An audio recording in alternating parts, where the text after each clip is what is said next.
Former U.S. Attorney General Bill Barr has described watching Donald Trump become detached from reality while refusing to accept his 2020 election defeat.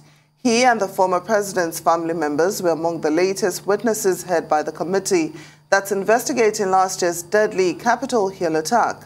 The January 6th committee opened public hearing number 2 with a focus on election night inside the White House, where Donald Trump and his advisors watched the election results with increasing worry. Witnesses say Trump was livid and ignored their advice to wait before making a public statement. They said he instead turned to his private attorney, Rudy Giuliani, who was described as drunk. Tell me more about that. What was your observation about his potential intoxication during that discussion about what the president should say when he's addressed the nation on election night? And the mayor was definitely intoxicated, but I do not know his level of intoxication when he spoke with the president, for example. Were you part of any discussions with the people I mentioned, Mr. Steffi and Mr. Meadows, or anyone else, about whether the president should make any sort of speech on election night? I mean, I spoke to the president. They may have been present, but spoke to the president several times that night. There were suggestions by, I believe it was Mayor Giuliani, to go and declare victory and say that we'd won it outright. I don't know that I had a firm view as to what he should say in that circumstance. The results were still being counted.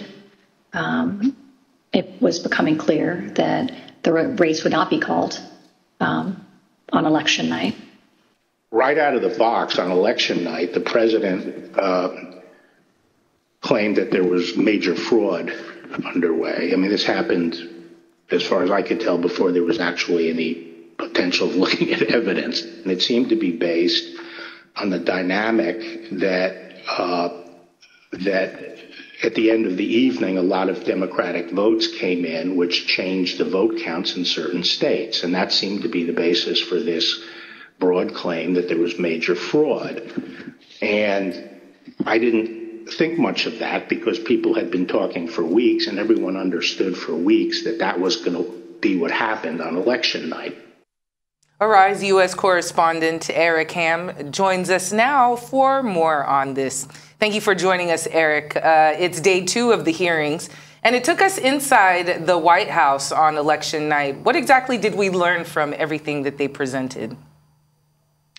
Well, we know that there was a lot going on, not only on election night, but leading up to this January 6th insurrection. We saw that not only was the president at the time completely convinced that the election had been stolen, but also he used this opportunity to raise millions of dollars, nearly $250 million, in fact. And clearly what we saw laid out yesterday from the committee is that they are not only going to look at the possibility of the president having committed seditious acts against the country, but they are also going to focus on something perhaps much smaller in this issue of fraud.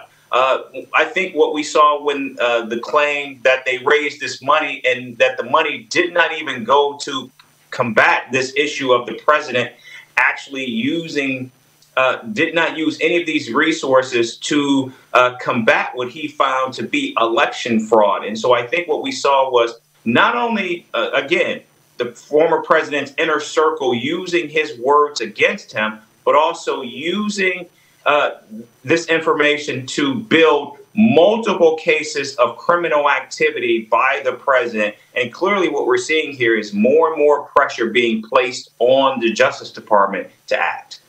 Now, Eric, Donald Trump has blasted the committee as a kangaroo court. What more did the former president have to say? Well, the former president, after this hearing yesterday, put out a 12-page statement where he continued to double down on these claims that somehow the election was stolen, that Michigan and Pennsylvania were engaged in acts of fraud by removing ballots. And also he continued to double down on this claim that Dominion had somehow used or rigged the election against him. And what's interesting is not only how the committee used his inner circle against him, But while many thought that Bill Stepien, the campaign manager for President Trump, would be the star witness yesterday, it was actually the former Attorney General William Barr, who not only denigrated the president by saying that he was somehow detached from reality, but also what we saw from William Barr was this effort to debunk